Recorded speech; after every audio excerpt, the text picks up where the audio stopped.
Welcome everybody. My name is Warren Mabey. I am the Director of the School of Policy Studies, and I'm delighted to welcome you to today's talk. Before we begin, I'd like to acknowledge that we are meeting here on the Indigenous territories of the Haudenosaunee and the Anishinaabe peoples, and we're always grateful to be able to remember that and to remember the peoples that have come before us and the wisdom that they share. We're delighted to be able to live, work, and play here on these lands. I'm excited about today's talk, and we'll get to that in 1 second. I just want to point out that there are some upcoming talks that you may want to be aware of. This afternoon there will be a panel on migration with respect to the federal election, and I know that Keith Banting, who's in the room, is going to be one of the speakers. That's in Matt Corey D218, D216. And it's at 2:30 this afternoon. Yes, look, I got that right. So if you're interested in that, please do try to attend. And next week in our policy speaker series, Naomi Album will be speaking on the Syrian refugee situation and immigration issues. Do I have that mostly right? Mostly right. So we'll be continuing that same sort of theme. So do keep that in mind. For today, I'm delighted to welcome William Bromm, who is our executive in residence here at the School of Policy Studies for 2019-2020. William comes to us from the Ontario Public Service. He's played a variety of roles, including his most recent role with the Cabinet, in the Cabinet Office. So I think that you'll be speaking a little bit about these things, so I'm not going to take a lot of time with an introduction. Please join me in welcoming William to the podium. Thank you.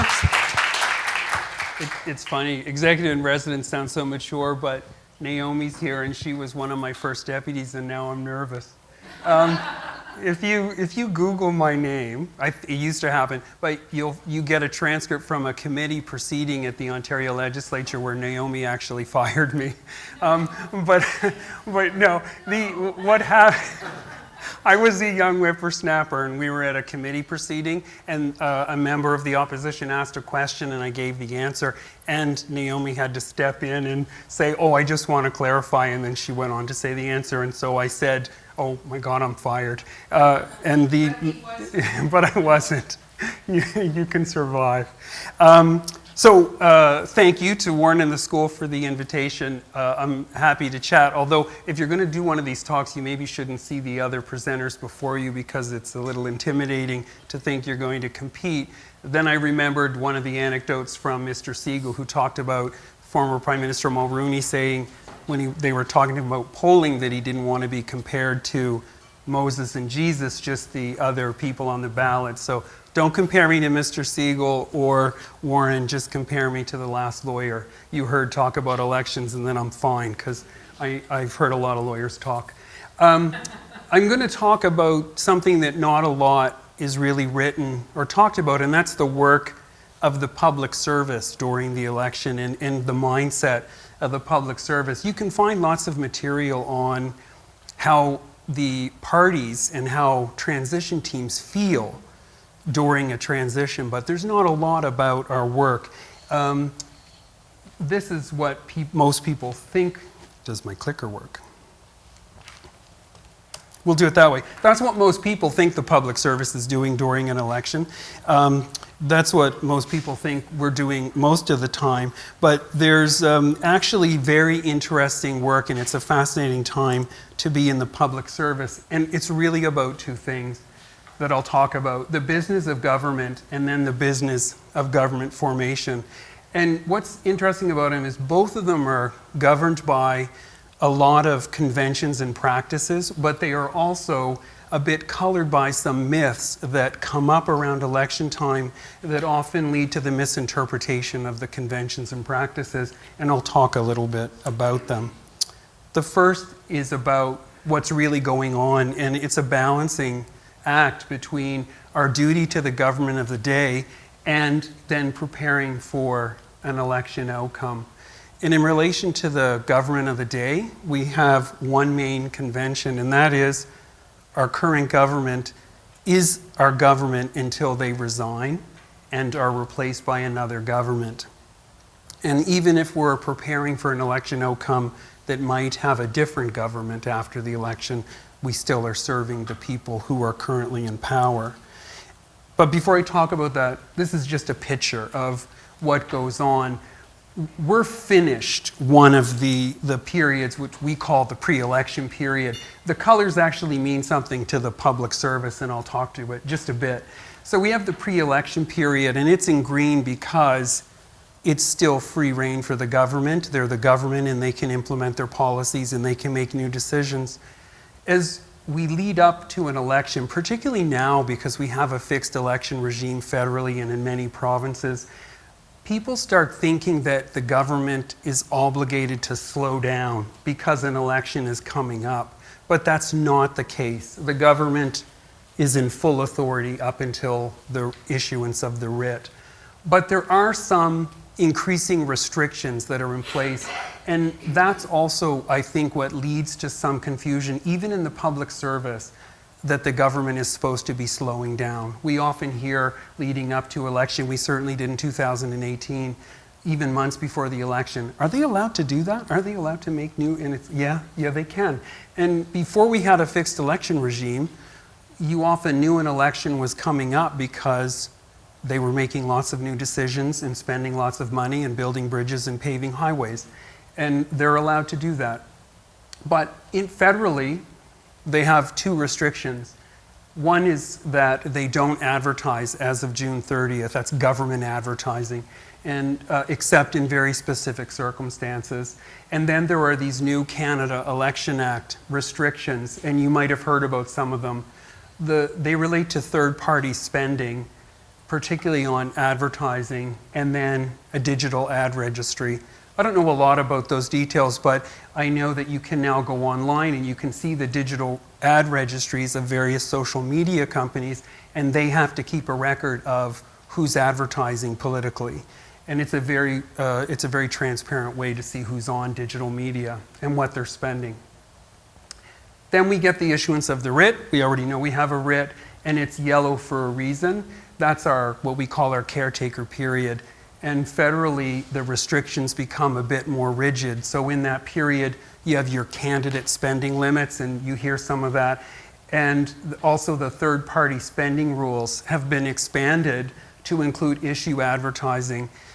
You might have, before the writ was issued, you might have seen some of the controversy around this third-party spending rule, because what it basically meant was, if you are, I'll use the obvious example that came up in the media, a lot of charitable organizations that deal with climate change, for example, they might have public education campaigns, and they had free rein to run those campaigns up until the issuance of the writ. And in the past, they could have run those campaigns during the election as well. But the third-party advertising rules that have been expanded to issue advertising mean that if you run an ad campaign about climate change, but somebody in one of the parties raises the issue of climate change or whether or not it exists on the campaign trail,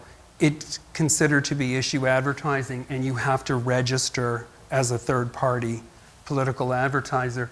And the reason it was a big issue for them is because you might lose your charitable status if you're registered as a third-party political advertiser. I haven't heard a lot about it since before the writ, so it might be that that area has calmed down, but I found it very interesting. We don't have those rules in Ontario. We only govern government advertising during that period. Then we have our election day. We know it's October 21st. I have it in gray because it's uncertain. We don't know who's going to form the government after the election. And it's also gray because depending on the outcome, that caretaker period I mentioned continues. And then we have once we know who's going to form the government, there's the swearing in. That's typically 2 or 3 weeks after the election, even if the same government's coming back. And then what happens, whether you're green or yellow, depends on the outcome. So if you're a majority government, and in fact, if our current government returns with a majority after the election, that gray area becomes green and they're back in business. If you're a minority government, it's yellow because there's discussion around the Caretaker Convention continuing and curtailing government activity until the House has resumed. And that's based on the convention that you have to demonstrate that you have the confidence of the House before you can fully operate as the government. So I want to talk a bit about the Caretaker Convention and what it means to us in particular. The first reason I have it in brackets is because there's a lot of discussion about whether the Caretaker Convention is actually even a convention at this point in time. Conventions are legally recognized, usually court-recognized rules that are considered to be binding on political parties or on the government. But during the writ period itself, it's uncertain if the Caretaker Convention is truly a convention and in terms of being legally binding. But whether or not it's a convention, it certainly is a long-standing practice in Canada and in all provincial jurisdictions that you're going to observe this convention. And the reason why you observe it is because of our Westminster parliamentary democracy. And that is, you can only govern for as long as you hold the confidence of the Legislative Assembly. Once the Legislative Assembly is dissolved, the question of who holds the confidence of the Assembly is before the electorate, and the government is therefore supposed to restrain its activities and not assume that it has confidence. And so it operates in this caretaker mode. It doesn't mean the government stops. You can't stop the government, but it means it has to slow down and perhaps curtail some of its activities. And it means the activities of the public service have to slow down. And this is the essential question. Would somebody looking at what you're doing reasonably expect you to continue that work during the election period, either because it's urgent, if some urgent situation comes up, if there's a natural disaster, you're going to deal with it. You're not going to say, let's hold on that forest fire until after the election. Sometimes things are very time sensitive. You have a legal deadline you have to meet. You can't wait till after the election. A lot of our work is very routine. It's very business of the day. It's about delivering services. You don't curtail that.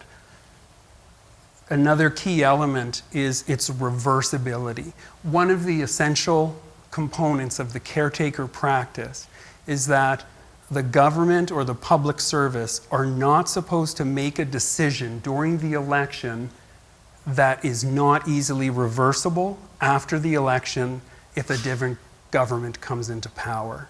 So reversibility is a big question for us. So if you sign a $200 million contract in the middle of the election, that is not a very reversible decision after the election. It's something you would very carefully think about. And then on occasion, you would wonder whether or not all parties agree to what you're doing. And there might be times when you would consult with the opposition parties. That's why that where appropriate is in place.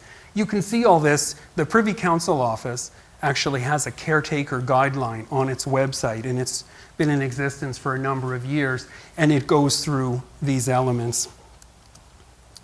This is what we think about when we apply that question about would people think what we're doing is reasonable? Is it truly routine? Cabinet Office, federally the Privy Council Office, has a very different opinion of what's routine than a ministry might. And so we oversee this and we really ask deputies, really, is that routine? Can the work be raised as a political issue? Sometimes we know in advance because we see the platforms of all three parties. Other times it comes up during the campaign. Other times we might look at work that the public service is doing and say, you need to slow that down because we do not want to become an election issue by you doing that. And so if we think or know it's a political issue, chances are we're going to slow down that work. If you need political direction, a cabinet decision, you're not going to get it during the election. They're all on the campaign trail. In fact, federally and provincially, ministers are all told that cabinet will not meet during the election period unless there's an emergency. And then, of course, we'd expect them to meet. But other than that, cabinet makes no decisions. This is the one I already mentioned. Would your work impair the decision-making freedom of another government? And would a potentially different government agree that the work was necessary? This is something we say to deputies all the time when they come to cabinet office during an election and say, we're not sure whether we should continue with this work during the election. And one of the questions we always ask is, if you continue with that work and you finish it, and then the government changes, and the first briefing with your minister, he or she is going to ask you why you did that during the election, are you very comfortable explaining why you did it? Or might that be a very awkward conversation? And if you feel it's going to be an awkward conversation, then you're really going to question whether you should wait. And this is a big burden on deputies. We rely on them to make that decision. The one thing I would point out though, is while we're looking at all this, we're not making these decisions alone. There's never a time when the public service takes over the government. The government is always the government. So we would think of all this, and then we would speak to provincially the Premier's office, federally the Prime Minister's office. Usually you are in a lot of agreement. I have worked in many transitions, and I've actually not come across a circumstance where we've disagreed between the Cabinet Office and the Premier's office about whether work should be suspended during the election. Even if they really want you to continue, they often understand that it should slow down. And this is what it generally means. This is what really gets slowed down. No appointments, with an exception. So you'll see it says to the extent possible. So the government's told and ministers are told they can't make any appointments during the election. But if you have a board or an agency in your ministry and they've lost quorum and they're conducting essential business where they need quorum, you're going to make an appointment during the election. But what you're going to do is probably appoint the person for a very short period of time, and then if the government changes, they'll decide whether to keep the person. You don't make any new policy decisions. You're not spending new money. The government is not supposed to use the business of the government on the campaign trail to, get some electoral advantage. So you're not announcing awards and grants during the election. This is something some ministries provincially that deal with a lot of transfer payments and a lot of grants and awards have to really prepare in advance, because that spending has to stop. And you're not negotiating, you're not consulting, you're not out there in the public. And then announcements or communications. It's something that are very curtailed during the period. But again, it's curtailed. It doesn't necessarily end. So a good example in Ontario, we have an organization called Foodland Ontario. It's an agency of the government. So while most agencies are told no advertising during the election campaign, Foodland Ontario is about promoting the agricultural sector. So in the spring, strawberries are ripe and delicious. Of course, Foodland Ontario is telling you to go to farmers markets and buy strawberries. They're not Premier Win strawberries. They're not Doug Ford strawberries. They're just strawberries. It's fine. You're supporting the agricultural sector. But it's very neutral. This is the best example. There are other examples where it's not so neutral and sometimes a bit silly. So we have a tourism marketing board. During a recent election, we had prepared a bunch of brochures that were going to go out about Ontario. So you would think that that's fine. It's the economy of the province. You're going to promote it. But it just so happened, I don't know if you're familiar with Toronto, there's a place called Sugar Beach. It's on the waterfront. There she is. So it's on the waterfront, and it has these umbrellas that are embedded in the sand, and you can sit in chairs under the umbrellas. And Sugar Beach was on the cover of all these brochures. But the umbrellas were red. And so we were told by the Auditor General that you could not use those red umbrellas because it made the advertising political, because red's associated with the Liberal Party. So they had to alter the color of the umbrellas for the advertising in Ontario. But they were allowed to send the ones with the red umbrellas to the United States, because who cares for the red umbrellas. But generally speaking, very neutral. But there might be times when your advertising or communications are not neutral. If there is a huge natural disaster, you're not sending out politically neutral advertising. At a time of a natural disaster, the public expect their political officials and their leaders to speak to them about what is going on. And in those circumstances, it would be worse to say nothing than to actually speak appropriately. So in these cases, the public service doesn't advise the Premier's office that the Premier or the Prime Minister shouldn't say anything. It's about advising them how to say things in an appropriate way. What's going on? How is it being managed? Where do you get assistance? What are the next steps? Without looking like you're seizing the opportunity for some political advantage. And again, the times we've had these conversations in Ontario with the Premier's office, that has not been a difficult conversation at all. And knowing also that if something like this occurs, the leaders of the other parties have an equal opportunity to speak and say what they would do in those circumstances or what the government should be doing. So it is pretty much a level playing field if something like that occurs. This is what it's all about for the public service. Don't leave a mess for the returning government or a new government to clean up after the election when they come back. So if they come back and they've got to fix a bunch of contracts they said they didn't want, if they have to get rid of a bunch of board members they said they didn't want, that's not a great first impression for a new government in particular, and we try to avoid that as much as possible. The second thing I want to talk about, and this one is very interesting for us, it's about the business of government formation. This is not about who gets to form the government. That's a very interesting conversation. But the public service is not involved in the question of who gets to form the government. This is about being ready to serve whoever forms the government. We don't know who's going to form the government.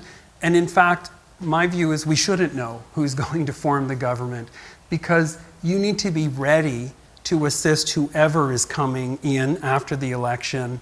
And if you've made assumptions about who's going to form the government, the work you've done is probably not going to work if you were wrong about your assumptions. The only thing we do know, and it's a great quote from Benjamin Franklin, if you don't prepare, then you're going to fail. And that's not what we want to do. And there are some examples, and you can read about them, where transitions have not gone well and they have failed. And that's often the result of not good planning in advance. In Ontario, we have an advantage that not all jurisdictions do. And it's a practice that's been followed by all of the secretaries of the cabinet that I've worked for. And that is, we very openly engage with all of the parties in the election leading up to and during the campaign period. Not all jurisdictions do that. Some jurisdictions wait until after the election, and then they work with whoever is forming the government.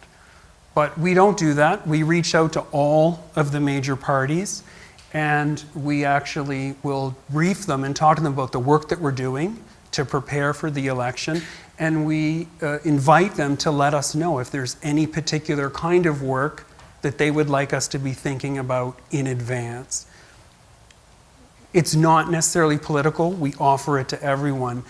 This document is from something that was provided to all three parties for the 2018 election. It's the first time it was ever done in writing. The Secretary of the Cabinet thought there was too much sort of behind closed doors discussions going on, and not everyone knew how those discussions took place. And he wanted a document that he could share with everybody that laid out in very clear detail how we would engage with the parties and what we would and would not do. I won't go through this in great detail, but its essential elements are that we would work with all three parties, but we would do it very neutrally and with publicly available fact-based information. So we're not disclosing any cabinet confidences. We're not telling tales behind the current government when we're dealing with the NDP or, at the time, the PC party.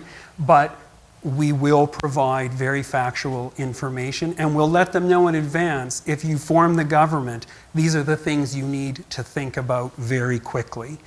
And that means if they do form the government, they are very ready to go the day after the election when their transition team comes in. We took this from the practice in the United Kingdom. As you know or may know, in the United Kingdom, they have instantaneous transition. They have their election, the new government, if the government changes, is sworn in pretty much the next day. And because of that, they have to do their transition planning and their work with all of the other parties before election night. And we actually met with Sir Gus O'Donnell, and he was the clerk of the Privy Council for the United Kingdom. And we had a very long conversation with him about how they did that work during the writ period and how they did it in a way that also balanced their obligations to the existing government. And based on that, this document that was given to all the parties was prepared. It's pretty much it's not published, but it's a public document because it was given out to all three parties. And if someone were to FOI this, we would release it, of course. So I'm not giving you any insider information and breaching my oath of office. A lot of what we do, as I mentioned, was getting ready for the government, whoever it's going to be. And a lot of what we talk to ministries about is making sure whatever you do works for whoever is coming in. In 2018, we had an election after a government had been in place for 15 years. We had a lot of deputies who had only ever worked for one government, and we had a lot of public servants who had only ever worked for one government. And 15 years is a pretty good career. And what that meant was language that's very routine to us over that 15 years, and that seems very sort of neutral to us, is not necessarily neutral to a different party coming into power. And we spend a lot of time talking to ministries and policy advisors and deputies' offices about rewriting all of their material that they're preparing to make sure it's as neutral as possible and that they're avoiding language that might be seen as too branded for a different government coming in.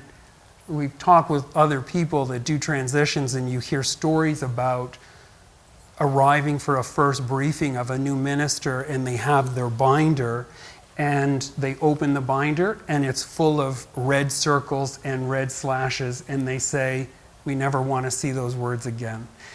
That's not a good first impression. Because what do they think? You wrote that for the other guy. You didn't even think we were going to win, and you didn't want us here. And so you really have to pay attention to your language. Things like full-day kindergarten. So ordinary to us, but it might not be ordinary to somebody else. The Fair Hydro Plan. That's something that's ingrained in a ministry that's been working on it for 2 years, but that's not something you're going to plaster all over a briefing note for a Doug Ford administration that has spent the election talking about how that's not a fair hydro plan. So there's a lot of advanced thinking that goes into that. And a lot of it is about avoiding this perception that you've painted a welcome sign for somebody, and then you have to scramble to paint, welcome back. They're going to smell the fresh paint, and they're going to know what you did, and they're going to think you didn't want them there, or that you assumed they were going to lose. Again, it's not a first impression that you want to make. The other thing is about watching what everyone is saying they're going to do on the election trail, and Maura talked about this, and Eugene talked about it in the policy class. You have to watch what people say they're going to do, but you can't necessarily assume that you know what they mean when they say they're going to do something. And you cannot go too far down the road of developing a complete plan. Governments come in now and they kind of know what they want to do, and the last thing they need is the bunch of public servants to present to them the first day they're sitting down is don't worry, we've covered this is what we're going to do and how we're going to implement your plan. You might think it's great, but they might think you don't even know You haven't even given us a chance to tell you what we meant by what we said on the campaign trail. And so you do all this work and they either ignore it completely or they say you just don't get it and it really undermines your credibility and they don't want to deal with you. They start bringing in outside people. So you do all this work, you feel like this is how you look, and they see it, and this is what they see. And they think, well, we've got to deal with this floundering ship. And that's, again, not a good first impression. The other reason why we do this plan is you have to be ready for whoever forms the government, and sometimes more than one person is going to form the government in a very short amount of time. We have some very recent examples. You look at British Columbia, before British Columbia, New Brunswick. Sorry, that should actually say New Brunswick at the top. No, where's my New Brunswick? The more recent one's New Brunswick. We had British Columbia. We have an older example in Ontario. So let's use the BC example because that's the one that's up there. As you know, after the election, it was a very close call. The government of the day decided they would stay in power, but they lost on a vote of confidence in the Legislative Assembly when they brought it back, and then another government was sworn in. All of this happened over a 70-day period. A lot of that time was spent actually trying to figure out who was going to form the government, and the public service had to deal with two governments within a very short period of time. So the work that they did had to work for everybody. The same thing happened in New Brunswick more recently, and it was a very similar result in terms of the spread of the votes. And again, you had to make sure that whatever you did to help them in the transition could be used. You're not going to have time to rewrite all your material for the next people that come in. We had the same example in Ontario, but here's New Brunswick. So you'll see New Brunswick was actually faster. It's 52 days where you have two complete governments. And Ontario did this in 1985. And it was 55 days. Again, two governments in a really short period of time. And you need to be ready for that. The other interesting thing about these examples is the one that the public service doesn't get that involved in, but it's a big question I wanted to talk to, and that is the question of who gets to form the government. You'll see the results in New Brunswick. Very close, right? 21, the incumbent Liberals, 22, 3 and 3. And this is where some of those myths happen that I talked about. And the myth is around what our rules are related to the formation of the government after the election. And the myth is generally that the person with the most seats gets to form the government. And we don't have a convention, we don't have a rule in Canada that's around the most seats. It happens to be that if somebody gets the majority of the seats, of course they're going to form the government. But the actual convention isn't about that you have the most seats, it's about you're the one who's most able to maintain the confidence of the Legislative Assembly. So it goes back to that convention about confidence, not necessarily numbers. It's that the numbers give you the confidence. If the numbers weren't that close, and someone clearly had more seats, even if they didn't have a majority, we do have a practice in Canada that the sitting government would resign in favor of somebody who clearly has more seats than they do. It's just a practice. There's no convention that requires it. But from time to time, party leaders will often say, no, the person with the most seats gets to form the government. That is the rule in Canada. But that is actually not the rule. When you're this close, there really is no rule. 21 and 22, there really is no one with the most seats. And then you have parties with 3 and 3, and they split. The Greens were more likely to support the Liberals, and the People's Alliance are more likely to support the PCs. So who then is going to form the government when it's pretty much at that number? And that's where there's, again, a lot of confusion. There's been talk almost every election about the fact that for these circumstances, Canada needs what's called a cabinet manual. And academics have commented on it, and the Canadian Bar Association has commented on it, and they've cited the United Kingdom and New Zealand, for example. They have cabinet manuals that existed for many years, and they have sections on government formation. But those cabinet manuals don't say anything that I haven't already just said. And they actually do not say who gets to form the government in that circumstance. They say helpful things like, when the outcome is uncertain, political parties need to determine who gets to form the government. That is not a guideline that anyone can follow. What they are, though, are transparent and publicly available documents that will dispel myths. Because one of the things they say is the sovereign does not get involved in those discussions. Work it out and then come to the sovereign. And what they do, though, is also go back to the first convention that I mentioned, and that is the government is the government until they resign.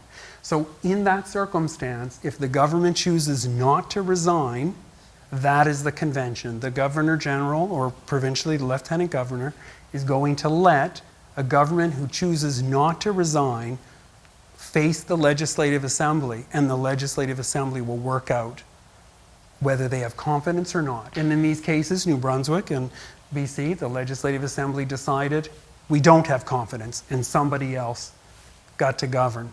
These numbers are also interesting procedurally because it raises questions about the importance of the Speaker of the Assembly. Because when you're the Speaker of the Assembly, you don't get to vote.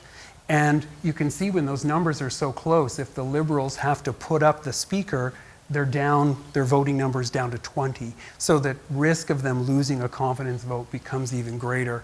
The cabinet manuals people reference don't talk about that issue because the cabinet manual is about the power of the Lieutenant Governor. But anyway, I don't know that a cabinet manual would really help in a situation like this, other than transparently portray the role that everybody plays. Can I just ask a question? Yes, because that's time for questions. Imagining the current federal election and imagining that the the polls are correct and the two major parties are neck and neck, and imagining that both of those parties are within, a seat or three of each other, and they both enter into conversations with the remaining parties, and they both think that they can form government.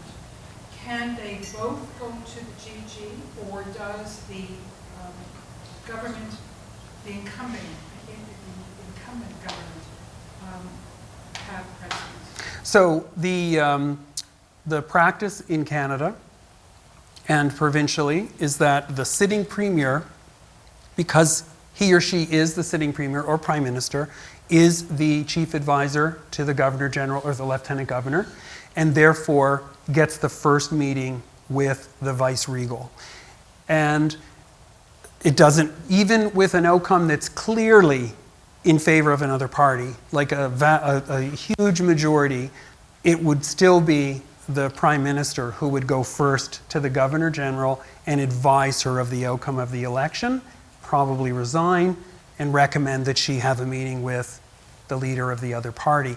So my experience is the Vice Regal always meets first with the current leader of the government, regardless of the outcome of the election. And when you look at those UK manuals and the New Zealand manual, they actually say that she will meet first with, or the representative or the Vice Regal will meet first with the sitting government, again, regardless of the outcome. And the rest of it is public domain. Whether a Governor General or a Lieutenant Governor chooses to then meet with somebody else, say, I want to hear you out, is really up to them. They all have constitutional advisors that would tell them what they should or should not do. Usually those advisors are saying, stay out of it. Have a meeting with the Premier or the Prime Minister. Don't meet with anybody else until all that is sorted out. But if that drags on for too long, some people say that it's then the role of the Lieutenant Governor or Governor General to encourage them to maybe move it along and have a conversation about who's best to form the government. But the view currently is, regardless, sitting government. Even if the other if it looks like the other parties, because in the BC example, Christy Clark had made indications very early on that she was going to form the government, and she had her meeting with the Lieutenant Governor, and while all that was going on, the negotiations between the Green and the NDP were going on, and they actually were very close to signing an accord.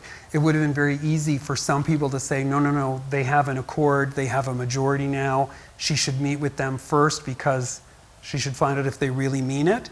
But that's not what happened. She didn't meet until after the confidence vote took place. Okay, so we're into questions, and the Slido page is open, so if people would rather submit questions that way, you're welcome to do so. So first thing I'll do is open up the floor. We've heard one, and now we've got another. Keith, and then Ted. I have a question which relates to how much work you do to prepare, sorry, excuse me. How much work do you do to prepare for the introduction of policy proposals being made by the opposition, particularly the leading opposition party? I got the impression from what you were saying, not much, because you don't know if they're actually going to do it. So does that leave you kind of flat-footed and having to ramp up fast? Or are you actually quietly thinking carefully about how you do it if they actually say they were serious? So more the latter. What we try to avoid is too much analysis and too much going down particularly one road that may be completely in the wrong direction. But when people are out there making very serious pronouncements, we're having internal conversations, even if we're not necessarily writing a huge discussion paper about it. What would it take to implement what they're saying? Sometimes it's very clear what they mean. Sometimes they make a commitment, but it's not exactly clear how they intend to implement the commitment. So to take an example, in our last election, there was a lot of talk about the board of Hydro One, and that if Doug Ford formed the government, that board was going to be gone. Now, we didn't prepare the notice letters. We, in fact, couldn't fire the board. We didn't do a lot of detailed work about the steps to fire the board, but we certainly thought about, what do you mean by that? What timeline might you be thinking about? Are you talking legislative amendment? Are you talking negotiation with the board? Are you talking some other steps? And so you'd be thinking about that, but you're not necessarily running out and getting ready to fire the board. It's the same as taking steps to undo a huge initiative Ontario had been part of, the climate change action. They had mutual agreements with California. We heard those were not going to be maintained, that they were going to take a different track. But we would think about what will it take to do that, and we'd make sure the ministry and the deputy are ready to brief a government when they come in on that, but not going too full down the road of an analysis, because you want to also give them room to come in and tell you what they meant. And you also need to know, when did you intend to do that? As it turned out, the government wanted to move very quickly on a lot of things, and because we had thought about it in advance, we were able to move fairly quickly on what they wanted to do.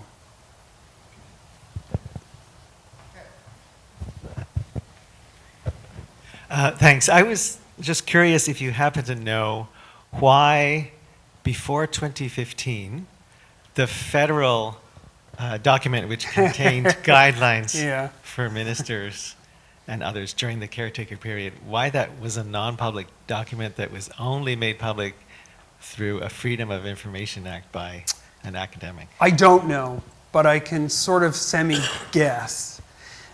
2015 was, there was a particular event going on federally in 2015 that and again, I don't know, I've never worked for the Fed, so I have no insider information. You might remember that leading up to the 2015 election, there was a lot of discussion about the Trans-Pacific Partnership Agreement. That was an agreement being negotiated. Canada was part of that negotiation. And the opposition parties were raising a lot of questions about the elements of that agreement. And in fact, one of the opposition parties at the time had made it very clear that if they formed the government, they would not sign or ratify that agreement as it had been currently negotiated.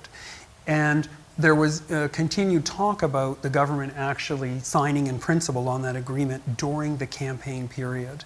And it was raising a fair amount of controversy.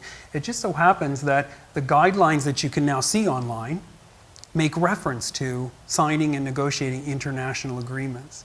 And I don't know whether or not the idea that it became public was used as a way to justify the fact that the government continued with those negotiations, despite when you review those criteria about what you're not supposed to do during an election period. You would think you would suspend all of that and not do it, but it was carried out. So I don't know whether or not it in part had something to do with that, or whether or not it was just an increased demand to know what are the rules that you govern yourselves by during an election period. We had similar issues in Ontario because up until 2014, our rules around writ period management were not public either. And our rules are set out in a memo from the Secretary of the Cabinet to all deputy ministers, and it goes from the Premier to all the ministers. But we had a minority parliament at the time, and some questions were raised about the conduct of a ministry during the election period dealing with quite a controversial issue.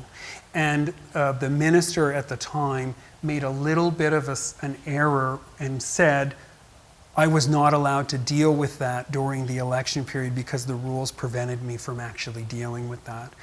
So when the House came back, and because they had a minority government, the legislature was able to use its power to order the production of a bunch of records, including that memo from the Secretary of the Cabinet, because they wanted to know, what rules are you citing that you say prevented you from taking any action on this issue during the election?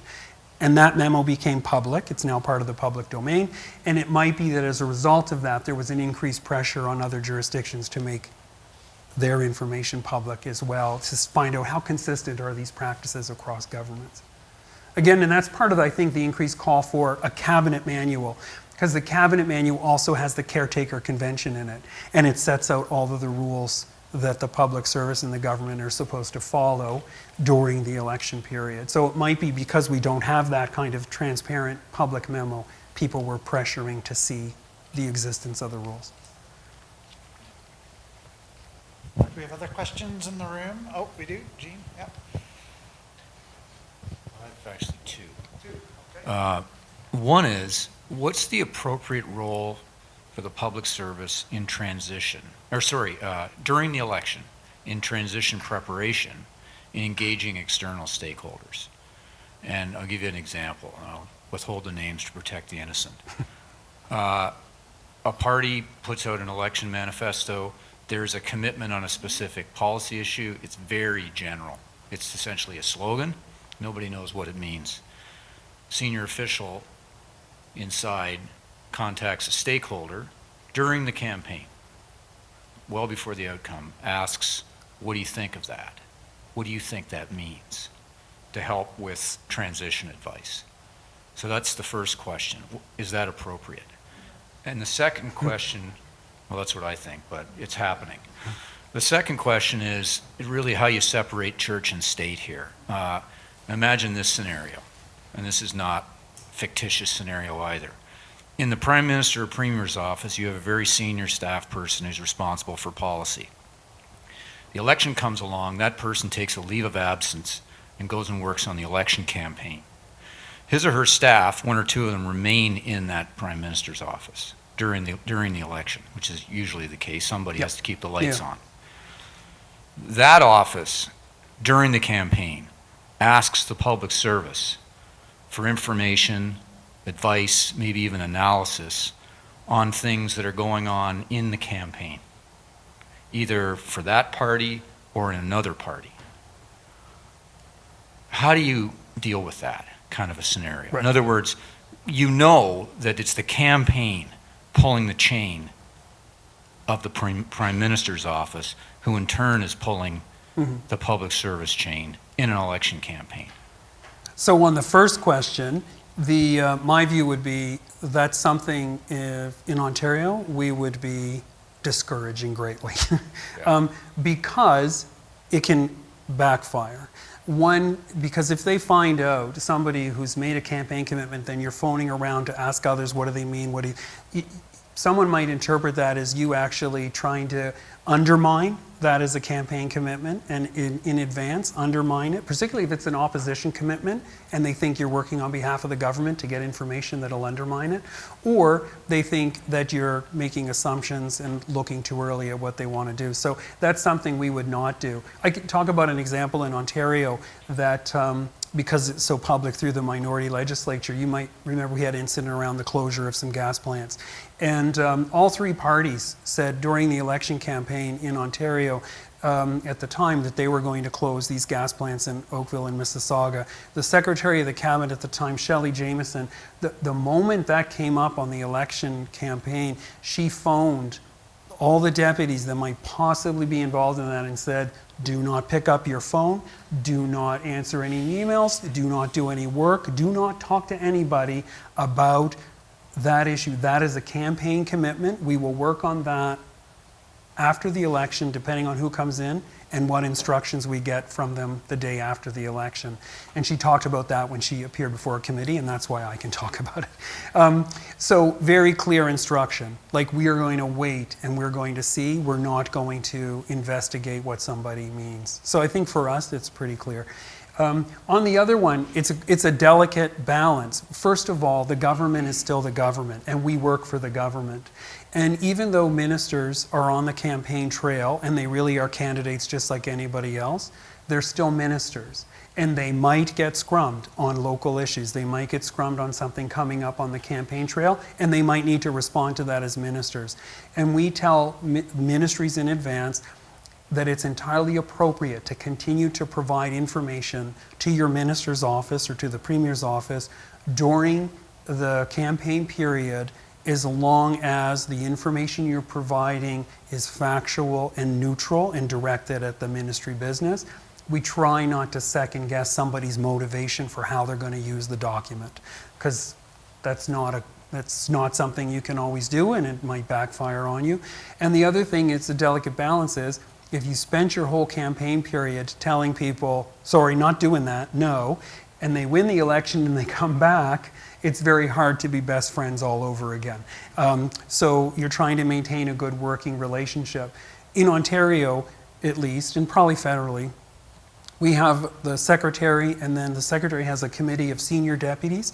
During the writ period, they meet almost every day, and ministries would come to them with that kind of question. And what is the issue? What have they been asked to do? Should they do it? And we actually navigate what to do in an appropriate way. And sometimes, during an election in particular, my view has always been people who are on the campaign have a particular lens, and they're going to ask for things or for assistance through that lens. But it doesn't take that long to turn what feels like an inappropriate question into an appropriate question, as long as you do that work and say, we can't necessarily do that, but we can do this. Like, one of the things that often comes up is we want data by riding. It's a common question. We want all the data by riding. But we always say to ministries for Ontario, if you don't collect data by riding, you're not providing it by riding. You're going to provide it by region. And you give them a map and some push pins and they knock themselves out. But you don't do what you don't normally do during the election, but you do what you normally do during the election, and it's not inappropriate. The cabinet manuals I referenced all talk about the public service still providing information to the governments during the election, and the federal guidelines talk to that as well. But at a very high level, to provide appropriate information, it's not really that helpful. You would also provide it to the opposition party. Yes. I mean, if Yeah. it's public information, so. Yeah. Yeah, I'm not talking about public. I'm talking about doing work. Yeah, I'm talking yeah. about like costing another party's commitment. Well, in Ontario, we had and I mentioned it in the class, right, that we had a particular adventure with that was a bad experience, and therefore we are extremely cautious, because we ended up doing very detailed costing during an election, creating a document of many, many pages, And it ended up getting released through an FOI request, and it got released because the government didn't even know it existed.